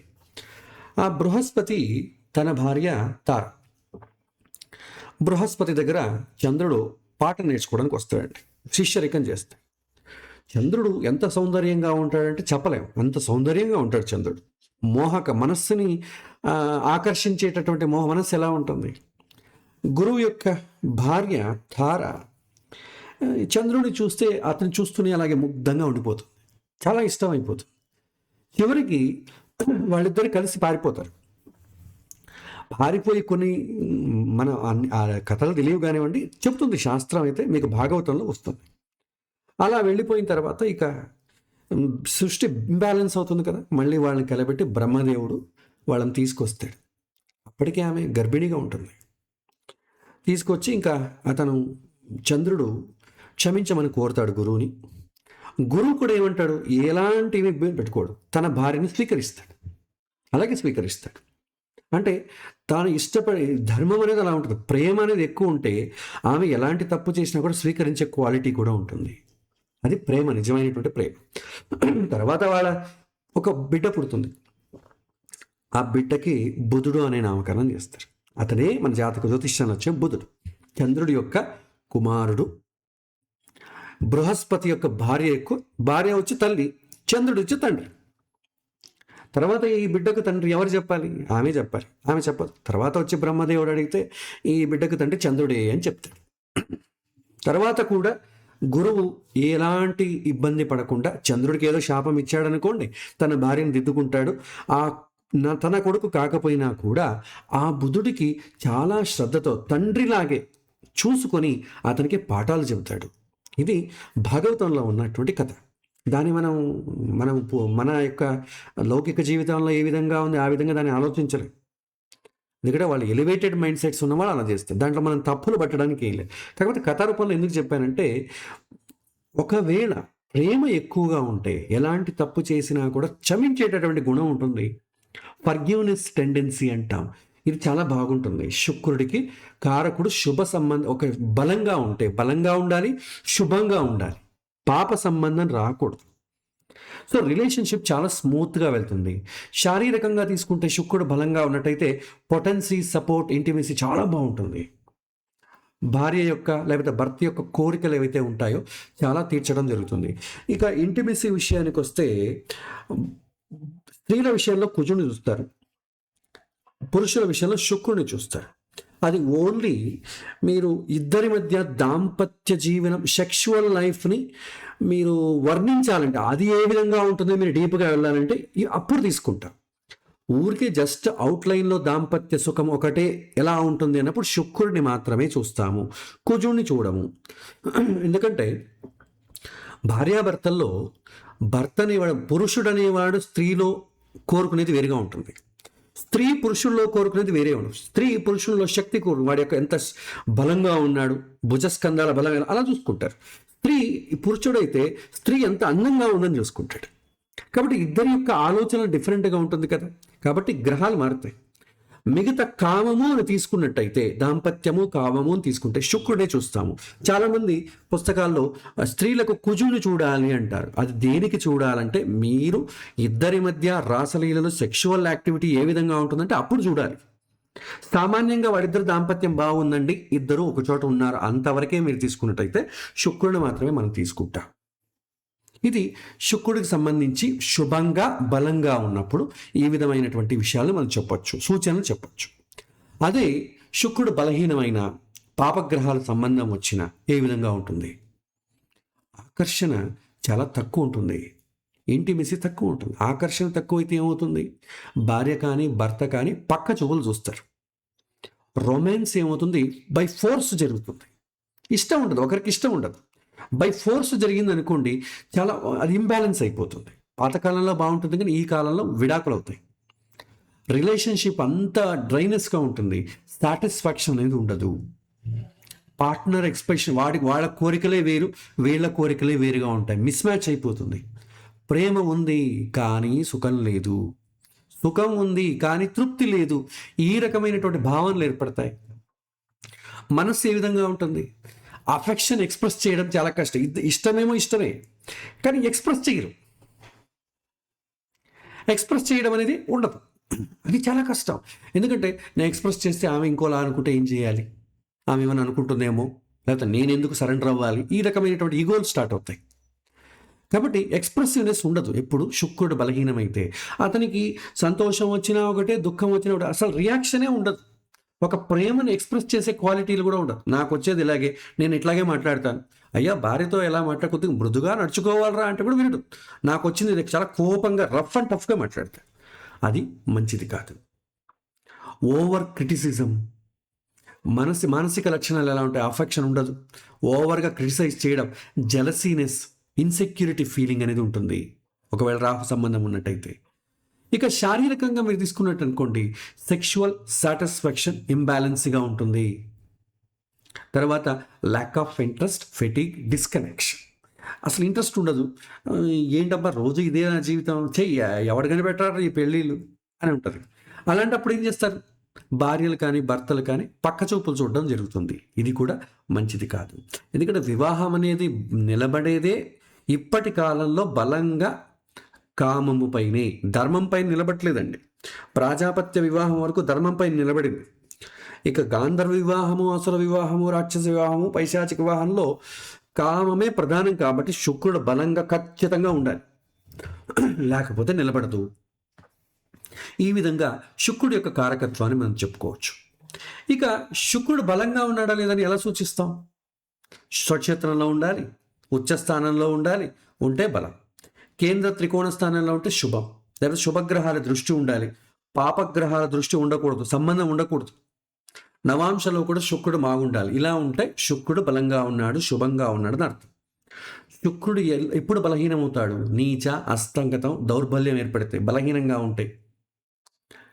6, 8, 12 సంబంధం వస్తే, పాపగ్రహాల యొక్క అఫ్లిక్షన్ ఏర్పడితే, నవాంశలో బలహీనంగా ఉంటాయి. ఇలా ఉందనుకోండి, ఇంబ్యాలెన్స్ అయిపోతుంది. కొన్ని సందర్భాల్లో చాలా డీప్గా ఉన్నప్పుడు ఇంపార్టెన్సీ కూడా వస్తుంది, సంసార జీవితానికి పనికిరాడు అంటారు చాలామంది. ఇది చాలా ముఖ్యమైన విషయం. వివాహంలో మనం డీప్గా చర్చించుకోకపోయినా కన్సిడర్ చేయవలసిన విషయం. ఎందుకంటే ఆ కామం పైనే వివాహం అనేది నిలబడి ఉంది ఇప్పటి కాలంలో. తర్వాత శుక్రుడు వేరు వేరు గ్రహాలతో ఉంటే ఏ విధంగా ఉంటుంది? సూర్యుడితో ఉంటే ఏ విధంగా ఉంటుంది శుక్రుడు? శుక్రుడు అంటే ఏంటి? దాంపత్యమైన భావన. అది దానికి సూర్యుడితో చేత అహంకారం మిక్స్ అయిపోతుంది, ఆ ప్యాషన్ ఏర్పడుతుంది. జీవిత భాగస్వామి స్టేటస్ ఆధారితమైనటువంటి ఆకర్షణలు ఏర్పడతాయి. భాగస్వామి గౌరవంగా అధికారిక స్వభావంతో ఉండడం జరుగుతుంది. ఒకవేళ పాప సంబంధం ఏర్పడింది అనుకోండి, పాపగ్రహాల దృష్టి ఏమైనా సంబంధం వస్తే లైంగిక వైవాహిక ఆనందంపై అహంకారం యొక్క నీడలు పడతాయి. డామినేషను, గర్వము, పోలికలు. శుక్రుడు ఒకసారి అస్తంగతం అయిపోతాడు సూర్యుడితో దగ్గరగా ఉంటే, అప్పుడు బలహీనం అయిపోతాడు. కాబట్టి శుభంగా ఉంటే మంచిది, పాపంగా ఉంటే కష్టం. తర్వాత చంద్రుడితో ఉన్నట్టయితే, దానికి శుభ సంబంధం ఏర్పడితే వాళ్ళిద్దరి మధ్య రొమాన్స్ ఎలా ఉంటుందంటే చాలా ఎమోషనల్గా ఉంటుంది. ఒక్కరినొకరు విడిచి ఉండలేనటువంటి ఎమోషనల్కి వెళ్ళిపోతారు. ఆ స్నేహము, సంరక్షణ చాలా బాగుంటుంది. బలమైనటువంటి బంధం, మధురత, భాగస్వామి నచ్చేలా మృదువైన స్వభావం ఉంటుంది. ఇది వాళ్ళిద్దరి మధ్య బంధాన్ని చాలా బలంగా తీసుకెళ్తాం. కానీ ఫ్యామిలీ లైఫ్లో ఇది కొద్ది కష్టం. ఎందుకంటే భార్యాలోరుడు, మరీ పురుష భక్తి ఉన్నట్టయితే ఇక్కడ అమ్మా నాన్నలను, అక్కడ అమ్మా నాన్నలను పట్టించుకోకపోవడం జరుగుతుంది. దానివల్ల మళ్ళీ సమాజంలో ఒక రకంగా కష్టం అవుతుంది. ఇప్పటి కాలంలో ఇబ్బంది లేదు, ఎవరికి వాడు సపరేట్గా ఉంటాడు కాబట్టి ఇబ్బంది లేదు. అయినా కూడా అమ్మా నాన్నను మర్చిపోవడం ఇవన్నీ జరుగుతాయి. ఎప్పుడు శుక్రుడు చంద్రుడితో ఉన్నట్టయితే మోహం అనేది చాలా ఎక్కువ అయిపోతుంది. అదే పాప సంబంధం ఏర్పడితే మూడు ఆధారిత ప్రేమ అంటాం. మూడు ఎట్లా ఉంటే అట్లా, మూడు బాగుంటే ఒకలాగా ప్రేమ, మూడు లేకపోతే ఇంకొకలాగా. కొన్నిసార్లు ఎక్కువగా అటాచ్ అవ్వడం కూడా జరుగుతుంది. ఒకరిపైన ఒకరికి డిపెండెన్సీ బాగా పెరిగిపోతుంది. ఇది సుఖంగా ఉన్నప్పుడు పర్లేదు, కష్టాలు వచ్చినప్పుడు డిజాస్టర్ అయిపోతుంది. తర్వాత కుజుడు తీవ్రమైనటువంటి శారీరక ఆకర్షణ, highly passion, chemistry, active intimacy ఇవన్నీ ఉంటాయి. చాలా భయంకరంగా ఉంటుంది. అదే పాప సంబంధం వస్తే ప్రేమ కంటే కామం ఎక్కువయ్యే ప్రమాదం ఉంది. ప్రేమ ఉండదు, కామం ఎక్కువైపోతుంది. ఈర్ష్య, పాజిటివ్నెస్ చాలా పెరిగిపోతుంది. వాదనలు, సన్నిహితంగా ఉండడం చాలా కష్టం, తనతో తిరగడం చాలా కష్టం అయిపోతుంది. Passion at the same time too much of heat ఏర్పడుతుంది. ఇది శుభం అయితే బాగుంటుంది, కానీ లేకపోతే చాలా కామం అనేది ప్యాటర్న్ అయిపోతుంది. శుక్రుడు కుజుడు ఇద్దరు చేరారంటే కామానికి అవధులు ఉండవు. అది ఒక్కొక్కసారి చాలా జీవితంలో వేరు వేరు సమస్యలు వస్తాయి. ఎందుకంటే ఇద్దరూ ఒకటే అదే జీవితం అనుకున్నప్పుడు ఇంకా వేరే జీవితంలో పట్టించుకోవడానికి కుటుంబం ఒకటి ఉంది, ముందు చాలా ఉన్నాయి కదా, అవి పట్టించుకోకపోతే ఎట్లాగా? అది కష్టం. తర్వాత శుక్రుడు బుధుడితో సంబంధం వస్తే మాటల ద్వారానే ప్రేమను వ్యక్తపరచడం జరిగిపోతుంది. మాటలు చాలా భయంకరంగా మాట్లాడతారు. ఫ్లర్టింగ్ చేయడం, చార్మ్, ఆటపాటలతో రొమాన్స్, అంటే తన ఫీలింగ్స్ని మాటలతోనే చూపిస్తాడంతా. భాగస్వామి స్నేహం అనేది చాలా పెరిగిపోతుంది. శుభ సంబంధం అయితే అనుకూలం, బుధుడు శుక్రుడిద్దరు మిత్రులు కాబట్టి. అదే పాప సంబంధం ఏర్పడితే సంబంధం చాలా మానసికంగా భౌతికంగా పద్ధతిలోకి వెళ్ళిపోతుంది. అంటే ఏంటి, ఇంబ్యాలెన్స్ అయిపోతుంది. రెండు మనసు డ్యూయల్ మైండ్ సెట్ అంటాం. అంటే ఒక్కొక్కసారి ఒక్కొక్క మైండ్ సెట్ ఉంటుంది. ఇతను ఏ మైండ్ సెట్తో ఉన్నాడో అర్థం కాదు. ఒక్కొక్కసారి ఒకలాగుంటే అసలు దగ్గరికి వెళ్ళాలా వద్దా అనేటటువంటి బాధ వేస్తుంది వీళ్ళకి, పోల్చుకోరు. ఇది చాలా కష్టమైంది. శుక్రుడికి గురువుతో సంబంధం వచ్చిందనుకోండి, ధార్మికంగా ఎథిక్స్ ఉంటుంది, గౌరవము, స్నేహము, స్థిరమైనటువంటి సంస్కారవంతమైనటువంటి సంబంధం ఉంటుంది. వివాహం అంటే కేవలం కామమే కాదు, అన్నీ చూసుకోవాలనేటువంటి భావన భార్యాభర్తలకి ఇద్దరికీ ఉంటుంది. అదే పాప సంబంధం ఏర్పడితే అతిగా ఆదర్శవాదమైనటువంటి ప్రేమ అయిపోతుంది. అది ఆదర్శంగా సమాజాన్ని కోరుకునేటువంటి ప్రేమ, అందరితో పొగిడించుకోవడం ఉంటుంది. ఇప్పుడు చూడండి, ఒక సినిమాని అందరూ మెచ్చుకున్నారనుకోండి, ఎలా ఉంటుంది? పాతకాలంలో దూరదర్శన్లో ఒక సినిమా వేసేవారు శనివారం రోజు. అది అవార్డు సినిమాలే వేసేవాడు. అవార్డు సినిమాలు ఎలా ఉంటాయండి? చూడలేము. అన్నిటికీ చాలా ఎథిక్స్ ఉంటాయి. ఏది ఎంత చూపించాలి, ఎంత మాట్లాడించాలని చూఉంటుంది. దాంట్లో మనం చూడడానికి ఏం ఉండదు. నేల టికెట్ తీసుకుని అవార్డు సినిమా చూసినట్టుంది అంటుంటారు వెనకటికి. అలా ఉంటుంది అనమాట. కానీ చాలా ఆదర్శం. కానీ అది ప్యాషన్కి కష్టం అయిపోతుంది. అతిగా ఆదర్శవాదమైనటువంటి ప్రేమ అంచనాలు ఎక్కువగా ఉండడం అవుతుంది. దాన్ని మెయింటైన్ చేసుకోవడం చాలా కష్టం అవుతుంది. తర్వాత శుక్రుడు శనితో ఉన్నట్టయితే సంబంధంలో కమిట్మెంట్ బాగుంటుంది, నిబద్ధత, దీర్ఘకాలికమైనటువంటి బంధం, ప్రాక్టికల్గా ఉంటుంది భాగస్వామి మధ్యలో ఉన్నటువంటి ప్రేమ. అదే పాప సంబంధం ఏర్పడింది అనుకోండి వాళ్ళిద్దరి మధ్య, శనికి శుక్రుడి యొక్క సంబంధం మధ్య ఒక రకమైన డ్రైనెస్, రొమాన్స్ తగ్గిపోతుంది. ఇంటిమేసీ ఇలాంటివన్నీ ఆలస్యంగా ఉంటుంది. ఆనందం కంటే బాధ్యతలు ఎక్కువ ఉంటుంది. సో ఇద్దరూ కలిసి ఒక చిన్న తిరుపతికి వెళ్దాం, ఏదైనా ఊటీకి వెళ్దాం అన్నా కూడా లీవ్ ఇవ్వకపోవడం, ఇంట్లో అనుభవం యొక్క బాధ్యతలు ఎక్కువ. అసలు భార్యతో మాట్లాడడానికి కూడా సమయాన్ని వెచ్చించకపోయేంత స్థితి ఉంటుంది. కానీ బంధాలు అయితే నిలబడతాయి. కానీ అంత సంతోషము, మృదుత్వం అనేది ఉండదు. ఆనందం కంటే బాధ్యతలు ఎక్కువ పెరుగుతుంది. తర్వాత శుక్రుడు రాహు, ఇది చాలా డేంజర్ అండి. శుక్రుడు కామము, రాహు అయితే అతిమోహము, బలమైనటువంటి ఆకర్షణ, ఫ్యాంటసీ. ఈ రాహు శుక్రుడు సంబంధం ఉన్నటువంటి జాతకాలు ఎలా ఉంటాయంటే వాళ్ళ కోరికలు సామాన్యంగా ఉండవు, చాలా విలక్షణంగా ఉంటుంది. సాంప్రదాయేతర సంబంధాలు ఉంటాయి. అందుకే మనం విదేశీయుల ఇంటర్కాస్ట్ మ్యారేజ్ ఇవన్నీ ఎందుకంటామంటే వాళ్ళ యొక్క ధోరణి చాలా ఉంటాం. మనకైతే కొన్ని పద్ధతులు ఉంటాయి, వాళ్ళకి అలాంటి పద్ధతులు కానీ ఇలాంటివి ఏమి ఉండవు. అది చాలా కష్టం అలాంటివి. సో విదేశీ ప్రభావం, ఆధునికమైనటువంటి రుచులు, కొత్త కొత్తవి లైఫ్ టేస్ట్లు చూడాలనేటువంటి పెరిగిపోతుంది. ఇప్పుడు చాలా చూసినట్టయితే మీకు నేను చెప్పకూడదు డైరెక్ట్గా ఇలాంటి యొక్క మాధ్యమాల్లో కానివ్వండి, ఈ యొక్క కోలివిన్స్ అని ఉంటాయండి. ఇంకా మీరు విదేశీలో వెళ్తే పార్ట్నర్ స్వాపింగ్ అని ఉంటుంది. భార్యాభర్తలు ఇద్దరు సాఫ్ట్వేర్ కంపెనీలో ఏదో చేసుకుంటుంటారు. ఇద్దరు మనం మామూలుగా సండే అలాంటి వెళ్తాం కదండి, సండే వెళ్ళి వాళ్ళ ఇంట్లో ఒక భోజనం చేసి బయట వస్తాం. అలా ఉండదు. వాడిది ఏమవుతుంది, పార్ట్నర్ని ఎక్స్చేంజ్ చేసుకోవడం, ఇవన్నీ కూడా ఎలా వస్తాయంటే శుక్రుడు రాహుతో వచ్చినప్పుడు వస్తాయి. కొత్త కొత్త ఆలోచనలు, సమాజానికి భిన్నమైనటువంటి కోరికలు, ఇవన్నీ ఏర్పడతాయి. ఇది చాలా నష్టం.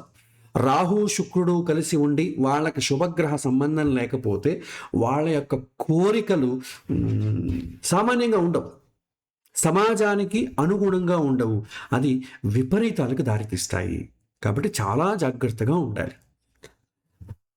మోజు, ఆనందంపై ఒక వ్యసనం అయిపోతుంది. ప్రలోభాలు, రహస్యాలు, ఈ బ్లాక్మెయిలింగ్ చేస్తుంటారు చూడండి. పాపం స్త్రీలను మనం సినిమాలో చూస్తుంటాం, పేపర్లో అయితే అలాగే వస్తుంటాయి. వాళ్ళ యొక్క నగ్నంగా ఉన్నటువంటి చిత్రాలను తీసి వాళ్ళని బ్లాక్మెయిల్ చేసి లోబర్చుకోవడం, ఇవన్నీ ఎక్కువ రాహు యొక్క క్వాలిటీ. రాహు శుక్రుడు ఎక్కువ ఉందంటే వాడు సైకో ఉంటాడు, వాడు కామాంధుడు, ఇలాంటి వర్డ్స్ వాడుతుంటాం కదండి, అలాంటివి ఉంటాయి.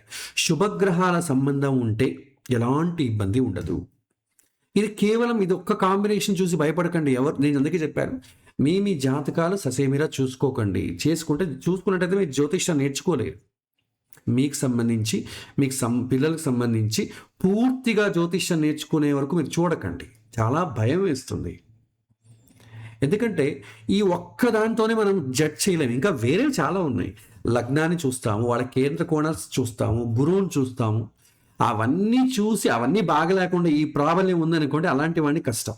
కేవలం ఈ ఒక గ్రహం అండి, నా జాతకంలో శుక్రుడు రాహు ఉన్నాడండి, మీరు చెప్తున్న చూస్తే చాలా భయం వేస్తుందండి, ఇలా ఉంటుందేమో అండి, బాధ కలుగుతుంది. ఈ ఒక్కదానికే ఉండదు, ఇది సూచిస్తుంది అంతే. జరగడం అవన్నీ కూడా తర్వాత. నీకు కేవలం ఏమి సూచిస్తుందని చెప్తున్నాను నేను అంతే. అసంతృప్తి, కోరికలు ఎక్కువ అవ్వడం, తృప్తి తక్కువగా ఉండడం, ఇవన్నీ కూడా శుక్రుడు రాహుతో ఉన్నటువంటి సూచన. అదే కేతువుతో ఉందనుకోండి, ఆధ్యాత్మికమైనటువంటి ప్రేమ, లౌకిక చాలా తక్కువ ఉంటుంది. పొసెసివ్నెస్ కూడా చాలా, నాది అనేటువంటి భావన చాలా తక్కువ ఉంటుంది. శుద్ధమైనటువంటి ఆప్యాయతలు దీంట్లో సాధ్యమవుతుంది. ఒకవేళ పాప సంబంధం ఎక్కువైందనుకోండి, వైరాగ్యం, సన్నిహితత్వం పైన ఆసక్తి తగ్గడం, నాకేముందండి ఎట్లాగో అట్లా బతికేస్తాను, పర్లేదులేండి, అన్నిటికీ అడ్జస్ట్ చేసుకుంటూ వెళ్ళిపోతాడు. అది భార్యాభర్తల మధ్య సంబంధాన్ని అంత అనుకూలంగా తీసుకెళ్ళదు. ఇది కష్టం. తర్వాత ఇంకా ఈ యొక్క ఇది కూడా ద్వాదశ భావాల్లో ఉంటే ఎలా ఉంటుందనేది ఉంది. కానీ భార్యాభర్తల మధ్య ఉన్నటువంటి దాంపత్య కోరికలు వారి యాక్టివిటీస్ని సూచిస్తుంది. కాబట్టి మనం ఇది అప్రస్తుతం. ఇప్పటి కాలంలో మనం జ్యోతిష్యం ఎవరికైనా చెప్పాలన్నా కూడా అప్రస్తుతం. మీరు కావాలంటే మీకు పుస్తకాల్లో దొరుకుతాయి. ఇంకా మనకు అది వాత్సాయన కామసూత్రాల్లో ఏ విధంగా ఎక్స్ప్లెయిన్ చేశాడు, పద్మిని, హస్తిని, శంకిని, శూరిని. అదే పురుషుల్లో అయితే కొన్ని జంతువుల పేర్లు చెప్తారు, వాటి గురించి చెప్పాల్సి వస్తుంది. అది మనకు అంత ఆమోదయోగ్యమైనది కాదు, నేను అది చెప్పట్లేదు, స్కిప్ చేస్తున్నాను. తర్వాత మూడవది కళత్ర ఆధిపత్య బలం అండి. ఇదేం సూచిస్తుంది? పుణ్యాన్ని సూచిస్తుంది. ఇప్పుడు నేను సంతోషపడాలంటే ఒకటి ఇంటర్నల్గా ఫిట్గా ఉండాలి, రెండవది నేను కోరుకున్న అమ్మాయి రావాలి. నేను సెక్షువల్లీ చాలా ఫిట్గా ఉన్నానండి, కానీ నేను కోరుకున్న అమ్మాయితో నాకు పెళ్లి చేయలేదు, అప్పుడు ఏమవుతుంది? సహజంగానే నాకు ప్రేమ రాదు. చాలామంది పాతకాలంలో పెళ్ళైతే చేసుకుంటారు, కానీ ప్రేమించిన ఒక అమ్మాయిని ప్రేమిస్తాడు. అమ్మా నాన్నను, మా పరువు తీస్తావా, నేను వీళ్ళు ఎలా తలెత్తుకోవాలి, నువ్వు తీస్తే నేను నుయ్యో గుయ్యో చూసుకుంటానని పాపం ఏం చేస్తాడు హీరో. అలా చేయకండి, బలవంతంగా ఒప్పుకుంటాడు. అప్పుడంతా ఫోన్లు గీన్లు లేవు కాబట్టి అలాగే కమ్యూనికేషన్ కట్ అయిపోతుంది. తర్వాత బలవంతంగా పెళ్లి చేసుకుంటాడు. భార్యకి భర్తకి అస్సలు ఇష్టం ఉండదు. పెద్దల ఒక ఫోర్స్ ద్వారా పెళ్లి చేసుకుంటారు. దాంపత్య సుఖము, ఒక్కొక్కరింట్లో 10 మంది 15 మంది పిల్లలు ఉంటారు, కానీ ఒకరికి ఇష్టం ఉండదు. ఇది పాతకాలంలో సూచించేది. సో కాబట్టి మనకు అనుకూలమైనటువంటి మన కోరికలు ఉంటాయి కదా, అలాంటి అమ్మాయి రావాలి, అలాంటి అబ్బాయి రావాలంటే పుణ్యం ఉండాలి. ఆ పుణ్యాన్ని సూచించాలంటే కళత్ర ఆధిపత్య బలము ఇది బాగుండాలి. కేవలం మన ఏరియాలో 4G 5G నెట్వర్క్ టవర్ బాగున్నంత మాత్రం సరిపోదండి, మనకు దానికి తగినట్టు హ్యాండ్సెట్ కూడా ఉండాలి. అలాగే కేవలం నేను చాలా పర్ఫెక్ట్ అండి, శుక్రుడు కారకత్వం చాలా బాగుంది, స్థానము చాలా బాగుందంటే నేను కోరుకునేటటువంటి గుణాలతో కుటుంబంలో ఉన్నటువంటి అమ్మాయి కావాలి కదా. అందుకే ఆధిపత్య బలం చాలా ఎక్కువగా చూస్తాం మనం. సో కళత్రాధిపత్య బలం పుణ్యం ఎంత ఉంది సూచిస్తుంది. సప్తమాధిపతి బలంగా శుభంగా ఉన్నట్టయితే వివాహం త్వరగా అవుతుందండి.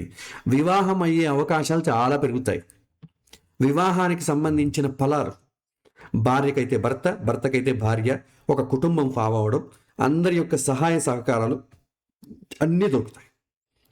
భాగస్వామి చాలా గుణమానంగా, గౌరవంగా, మంచిగా ఉండే అవకాశం ఉంటుంది. వివాహం త్వరగా, జీవితంలో స్థిరత్వం కూడా వస్తుంది. తర్వాత కుటుంబం అంగీకారము, సమాజంలో గౌరవము, గుర్తింపు ఇవన్నీ పెరుగుతాయి.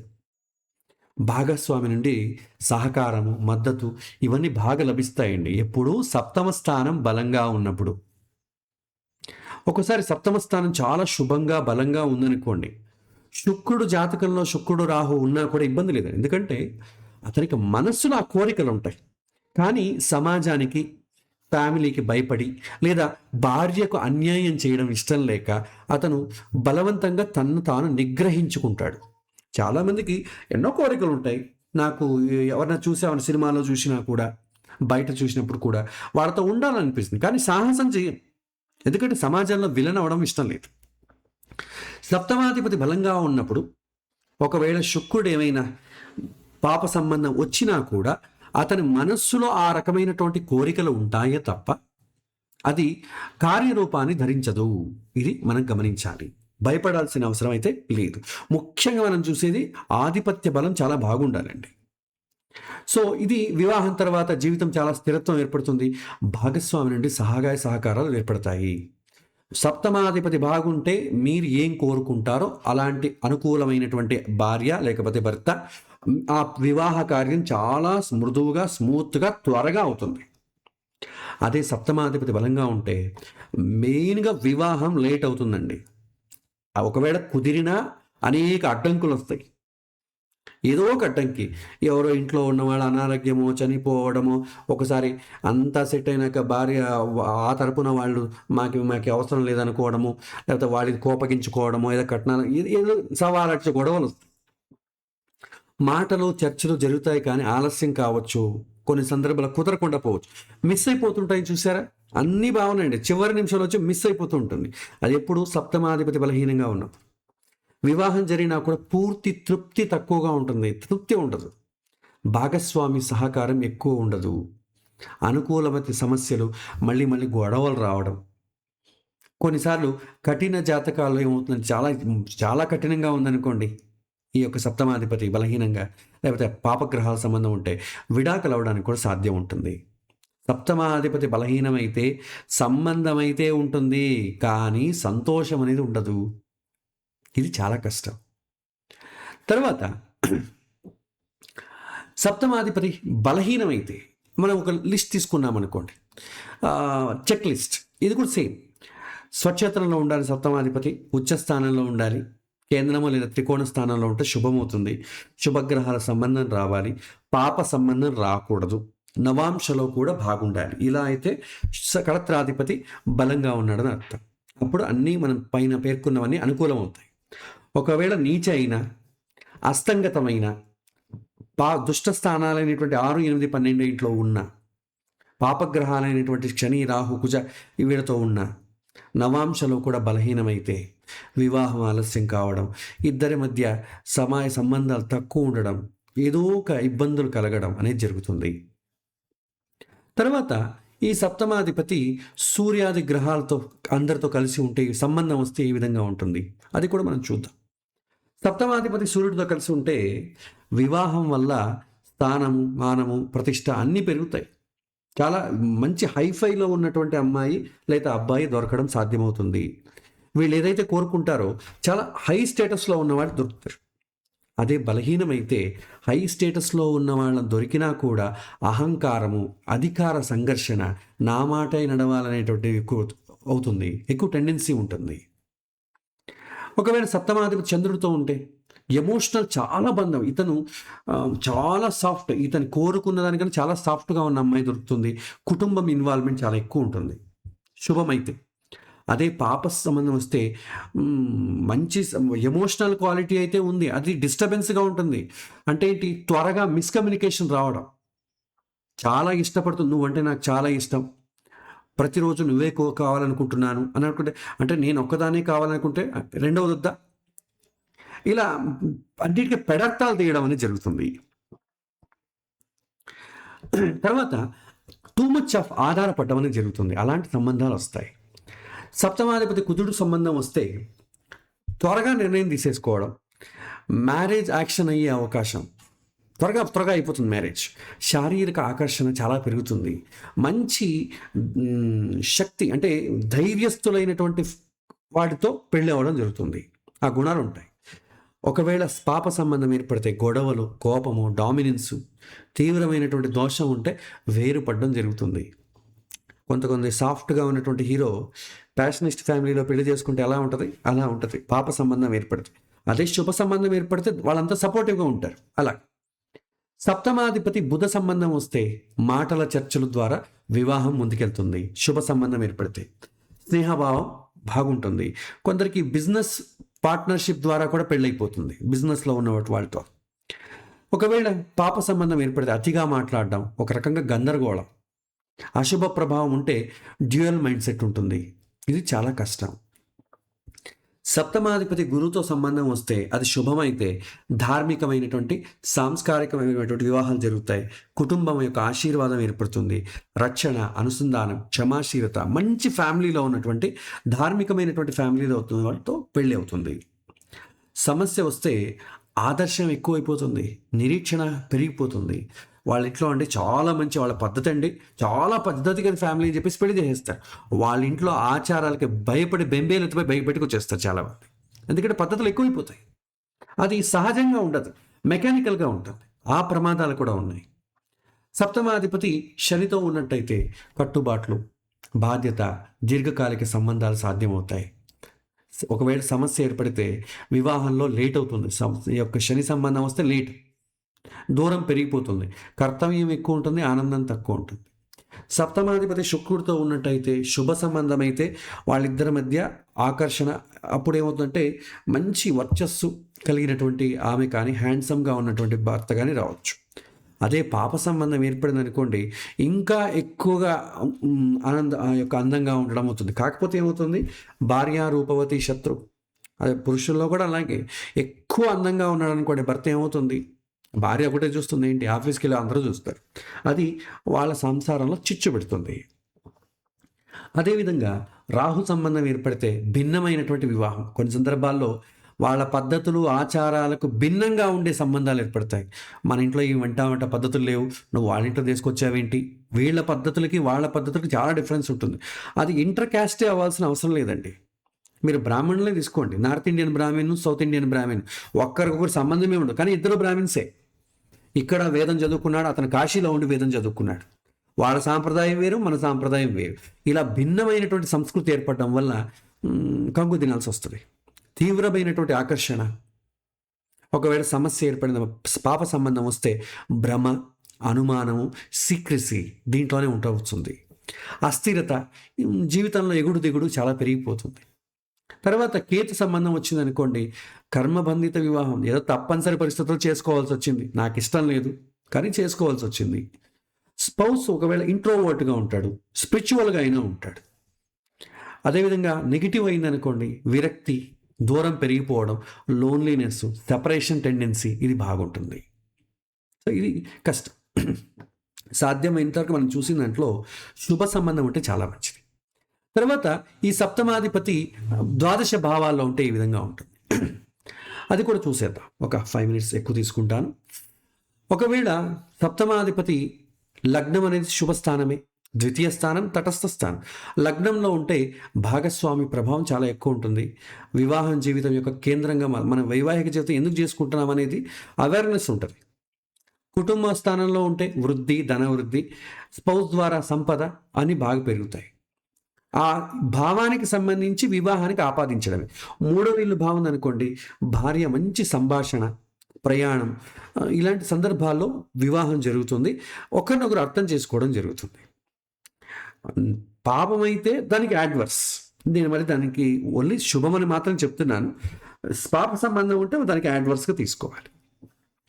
4వ ఇంటికి సప్తమ స్థానాధిపతి ఉంటే సంబంధం వస్తే గృహ సుఖం, ఇంట్లో శాంతి. ఎందుకంటే మనము పెళ్లిలో సప్తమ స్థానమే కాకుండా కుటుంబ స్థానాన్ని ద్వితీయం కూడా చూస్తాం. కానీ ఈ కాలంలో ఏంటంటే కుటుంబం ఒకటే కాదండి, ఇల్లు కూడా బాగుండాలి. అయితే ఇప్పుడని న్యూక్లియర్ ఫ్యామిలీస్ కాబట్టి ఇంట్లో కూడా శాంతి ఉండాలి. కాబట్టి చతుర్థ స్థానం కూడా చూడాలి. చతుర్థ స్థానము కారకుడు చంద్రుని చూస్తాం, ఎందుకంటే ఇంట్లో శాంతి ఉండాలి కదా. అన్నీ ఉంటాయి. అయ్యో ఇంటికి వెళ్ళాలంటేనే అనిపించదు, ఇంట్లో ఎప్పుడు వెళ్తే గొడవలే, ఏదో ఒక గొడవలు, పేచీలు, ఇలా ఉంటుంది. అందుకబట్టి 4వ ఇల్లు కూడా శుభంగా ఉండాలి. అది గృహ సౌఖ్యాన్ని సూచిస్తుంది. 5వ ఇల్లు ప్రేమకు సంబంధించిన వివాహం సూచిస్తుంది. సప్తమాధిపతి పంచమ సంబంధం వస్తే అతనికి ఇష్టమైనటువంటి అమ్మాయితోనే పెళ్ళవుతుంది. అతను ప్రేమించాడు అనుకోండి, అవకాశాలు ఎక్కువ ఉంటాయి. ఎప్పుడు శుభ సంబంధం వచ్చినప్పుడు. పాప సంబంధం వచ్చిందనుకోండి, ప్రేమించడం అనేది జరుగుతుంది కానీ మళ్ళీ మర్చిపోవడం కూడా జరుగుతుంది. అంటే ఏంటి, ప్రేమిస్తాడు, పెద్దలు ఒప్పుకోరు, ఆమెను తలుచుకుంటూ అట్లాగే జీవితాన్ని గడిపేస్తాడు. పెళ్లి చేసుకుంటాడో తర్వాత వాడి ఇష్టం. కాబట్టి పంచమ స్థానం అనేది ప్రేమను సూచిస్తుంది, లవ్ అఫైర్స్. చతుర్థ స్థానం అరేంజ్డ్ మ్యారేజ్ సూచిస్తే పంచమ స్థానం లవ్ మ్యారేజ్ అని సూచిస్తుంది. తర్వాత 6వ ఇల్లు శత్రువులను సూచిస్తుందండి, గొడవలు, తర్కము, వివాదము. కర్తవ్యాల ఒత్తిడి, వివాహ ఫలం దొరుకుతుంది కానీ కష్టంగా ఉంటుంది. సీక్రెసీ అనేది వస్తుంది. ఈ వైవాహిక జీవితం పాడవడానికి పెద్ద కారణం ఏంటంటే సీక్రెట్ మెయింటైన్ చేయడం. అది ఏ విషయమైనా కావచ్చు, డబ్బు విషయం కావచ్చు, భాగస్వామి విషయం కావచ్చు, ఇంట్లో ఏ విషయమైనా కావచ్చు. వాడు ఊరికి వెళ్తాడు అమ్మా నాన్న విషయంలో, అక్కడున్న విషయాలు ఇక్కడ చెప్పడం. ఏదో ఒకటి తెలిసింది అనుకోండి, నాకు అప్పుడు ఎందుకు చెప్పలేదు, నన్ను ఎందుకు మూసిపెట్టారు, అది పెద్ద గొడవ. ఆ 2 రోజులు ఒకరినొకరు మాట్లాడుకోకపోవు. 6, 8, 12 ఇల్లు ద హౌస్ ఆఫ్ సీక్రెట్ వివాహ విషయంలో. కాబట్టి కొద్దిగా జాగ్రత్తగా ఉండాలి. 6వ ఇల్లు గొడవలు, తర్కము, వివాదము, కర్తవ్యాల ఒత్తిడిని సూచిస్తుంది వైవాహిక జీవనంలో. 7వ స్థానం వివాహ ఫలం చాలా బాగుంటుంది, బలంగా ఉంటుంది. స్పౌస్ యొక్క సపోర్ట్ చాలా స్ట్రాంగ్గా ఉంటుంది. ఇది మంచిదే. 8వ భావం ఒకవేళ సప్తమాధిపతి ఉన్నట్టయితే, 7వ స్థానంలో సప్తమాధిపతి ఉంటే స్వక్షేత్రం కదా, చాలా అనుకూలంగా ఉంటుంది. అదే 8వ ఇల్లు ఉంటే లోతైన కర్మబంధం, గుప్తత, అకస్మాత్తుగా మార్పులు, ఇన్స్టెబిలిటీ, సీక్రెసీ మెయింటైన్ చేయడం, ఇది చాలా కష్టం. 8వ ఇంట్లో ఉన్నాడు అనుకోండి, కొద్దిగా జాగ్రత్త పడాలి. ఎందుకంటే వాళ్ళ మనసులో ఏముందో చెప్పరు. పైకి మాత్రం చాలా నువ్వంటేనే ఇష్టం, నువ్వు లేకపోతే నా జీవితం లేదనుకుంటూ ఉంటాడు. కానీ వాడి ఉద్దేశం, ప్రేమ వెనక వేరేదో ఉంటుంది. ఎందుకోసం ప్రేమిస్తున్నాడో వాడి యొక్క లెక్కలు వాడుకుంటాయి. కాబట్టి కాకపోతే 8వ ఇంటికి సంబంధం వచ్చిన వాళ్ళతో త్వరగా ప్రేమలో పడిపోతారండి. ఎందుకంటే ప్రేమను గుడ్డిది అంటారుగా, వెనక ముందు ఏం ఆలోచించారు. పెళ్ళైన తర్వాతే భూతద్దం పెట్టి చూడడం జరుగుతుంది. యాక్చువల్లీ పెళ్ళికి ముందు భూతద్దం పెట్టి చూడాలి, పెళ్లి తర్వాత ఎక్కువ చూడకూడదు. కానీ మనం రివర్స్ చేస్తాం కాబట్టి పెళ్ళికి ముందు చాలా మనం మోసపోతాం, పెళ్ళైన తర్వాత కూడా సంసారాలు నిలబడవు. లోతైన కర్మబంధాన్ని సూచిస్తుంది. 9వ భావం ఒకవేళ సప్తమాధిపతి ఉన్నట్టయితే భాగ్యవృద్ధి, ధార్మిక జీవనమైనటువంటి మంచి డిసిప్లైన్డ్ స్పౌస్ రావడం జరుగుతుంది. 10వ భావానికి సంబంధం వచ్చిందనుకోండి, స్థానము, పనికి సహాయం, వర్క్లో షేర్ చేసుకోవడం, అతని యొక్క ఉద్యోగానికి కానివ్వండి, కెరీర్ని ముందుకు తీసుకెళ్లేటటువంటి సహాయ సహకారాలను అందించేటటువంటి స్పౌసే దొరకడం జరుగుతుంది. భార్య అయిందనుకోండి, భర్త నువ్వు ఉద్యోగానికి సహకరిస్తాడు. భర్త అయిందనుకోండి, భర్త జాతకంలో ఉందనుకోండి, భార్య ఉద్యోగానికి, బిజినెస్కి చాలా సహకరిస్తుంది. వాళ్ళ యొక్క బిజీ లైఫ్లో కొద్దిగా రొమాన్స్ తగ్గచ్చు, కానీ కెరీర్ అనేది చాలా మంచిగా ఉంటుంది. 11వ భావానికి సంబంధం వచ్చిందనుకోండి, సప్తమాధిపతి, లాభము, ఆశలు నెరవేరటం, స్పౌస్ ద్వారా గెయిన్స్ అనేది ఉంటాయి. 12వ భావానికి సంబంధం వచ్చిందనుకోండి, దూరం పెరుగుతుంది, ఖర్చులు బాగా పెరుగుతాయి. బెడ్రూమ్ లైఫ్ అయితే చాలా బాగుంటుంది, but at the same time ఖర్చులు అనేది చాలా పెరుగుతుంది. సీక్రెసీ మెయింటైన్ చేయడం, సెపరేషన్ అవ్వడానికి చాలా కారణాలు అవుతాయి. ఇది మనం చెప్పచ్చు. సో ఓవరాల్గా చూసినట్టయితే 7వ స్థానమేమో వివాహ వాతావరణం ఎలా ఉంటుందని చెప్తుంది. కళత్రకారకుడు దాంపత్య సుఖం ఎంత ఉంటుందని చెప్తుంది. 7వ వివాహ ఫలం దొరికేటటువంటి పుణ్యం ఎంత ఉందని తెలుస్తుంది. ఇవాళ యాక్చువల్లీ మనం ఎగ్జాంపుల్ చార్ట్ చెప్పాలి, మనకు సమయం అయిపోయింది కాబట్టి ఇవాళ మనం దీన్ని పోస్ట్పోన్ చేద్దాం. ఇక్కడ మీకు స్క్రీన్ పైన 2 చార్ట్స్ ఇచ్చానండి. ఈ చార్ట్ని స్థాన బలము, కారక బలము, ఆధిపత్య బలం మీరు ఒకసారి అభ్యాసం చేయండి. మీరు ఒకసారి ప్రాక్టీస్ చేయండి, ఒక పేపర్ పైన రాసి ఒక్కొక్కటి ఎగ్జాంపుల్ 1, ఎగ్జాంపుల్ 2 ప్రయత్నించండి. ఇది ఓన్లీ ప్రయత్నం చేయడానికి మీకు అవకాశం ఇస్తున్నాను. ఇవాళ పాఠంలో నేను ఏమైతే చెప్పానో అవన్నీ కూడా మీకు ఒక PDF రూపంలో మీకు పంపుతాను. తర్వాత నేను నెక్స్ట్ క్లాస్లో ఈ ఎగ్జాంపుల్ 1, ఎగ్జాంపుల్ 2 రెండింటిని నేను ఎక్స్ప్లెయిన్ చేస్తాను. మీరు ఏదైతే అభ్యాసం చేశారో దాన్ని నాకు ఎవరు వాట్సాప్లో పంపకండి, మీరే పెట్టుకోండి. నేను చెప్పిన దాన్ని చూసి మీరు క్రాస్ చెక్ చేసుకోండి. ఎక్కడ మీరు పాజిటివ్గా పరిశీలించగలిగారు, ఎక్కడైతే మీరు అప్డేట్ చేసుకోవాలనేది మీరు కరెక్ట్ చేసుకోండి. ఇవాళ మీరు 1 వీక్ టైం ఉంది కాబట్టి మీరు స్థాన బలము, కారక బలము, ఆధిపత్య బలము మీరు ప్రాక్టీస్ చేయండి. అట్ ద సేమ్ టైం మీకు ఎలాగూ కూడా మీకు ఈ సైట్ ఉంది, వెబ్ యాప్ ఉంది, దీని ద్వారా మీరు వేసుకున్నారనుకోండి, మీకు ఆటోమేటిక్గా ఇక్కడ స్థాన బలము, కారక బలము, ఆధిపత్యం 3 వచ్చేస్తాయి. చూడండి, 7వ స్థానంలో కేతు ఉన్నాడు, కుజుడు, శుక్రుడు, రాహు యొక్క దృష్టి ఉంది. కళత్రకారకుడైనటువంటి శుక్రుడు స్వక్షేత్రంలో ఉన్నాడు, లగ్నంలో ఉన్నాడు కాబట్టి మంచిది. రాహుతో సంయోగం ఉంది, కేతు యొక్క దృష్టి ఉంది. ఆధిపత్య బలమైన కుజుడు ద్వాదశ స్థానంలో ఉన్నాడు, సూర్యుడు, బుధుడు, గురువుతో కలిసి ఉన్నాడు, శత్రుక్షేత్రం అయింది. ఇది ప్లస్ మైనస్, ప్లస్ అంటే శుభము, మైనస్ అంటే పాప సంబంధం. ఇది ఎట్లాగో నేను ఈ యాప్‌ని కూడా నేను గతంలో మీకు ఎక్స్‌ప్లెయిన్ చేశాను కాబట్టి మీరు ఒకసారి అభ్యాసం చేయండి. అభ్యాసం కోస విద్య అంటాం. అభ్యాసం చేయండి. నెక్స్ట్ క్లాస్‌లో నేను దీన్ని ఎక్స్‌ప్లెయిన్ చేస్తాను. తద్వారా ఎందుకంటే మనకు పాఠం వినడం ఒకటే ముఖ్యం కాదండి. మీరు దీన్ని అనలైజ్ చేస్తూ వెళ్తే భవిష్యత్తులో ఎవరైనా అడిగితే కూడా మీరే సొంతంగా చెప్పొచ్చు. లేకపోతే మీ జాతకంలో ఎవరైనా ఏమన్నా అన్నట్లయితే ఎవరైనా ఒక్కోలాగా చెప్తారు. అప్పుడు ఎవరైనా చెప్పింది కరెక్టా కాదని మనమైనా క్రాస్ చెక్ చేసుకోవాలి కదా! దానికి ఇది చాలా అనుకూలమవుతుంది. మీరు ఎవరికీ జ్యోతిష్యం అవసరం లేకపోయినా కూడా అట్‌లీస్ట్ మీ జాతకాలు చూసుకోవచ్చు. మీ పిల్లల జాతకాల భవిష్యత్తులో ఎవరైనా అన్నారనుకోండి, మనకు క్లారిటీ ఉంటే చాలు. ఈ విధంగా. సో, దీన్ని సంబంధించిన మెటీరియల్‌ని, ఈ యొక్క ఎగ్జాంపుల్‌ని నేను పంపిస్తాను. సాధ్యమైనంత సమయాన్ని మీరు సమకూర్చుకొని అభ్యాసం చేయండి. తర్వాత నెక్స్ట్ క్లాస్‌లో దీన్ని ఏ విధంగా మనం తీసుకెళ్లాలనేది మనం చూద్దాం. ఇది ఇవాల్టి పాఠం అండి. ఇవాల్టి పాఠంలో మీకేమైనా ప్రశ్నలు ఉన్నట్టయితే ఒక 10 నిమిషాల పాటు మీరు అడగొచ్చు. శ్రీకృష్ణార్పణమస్తు.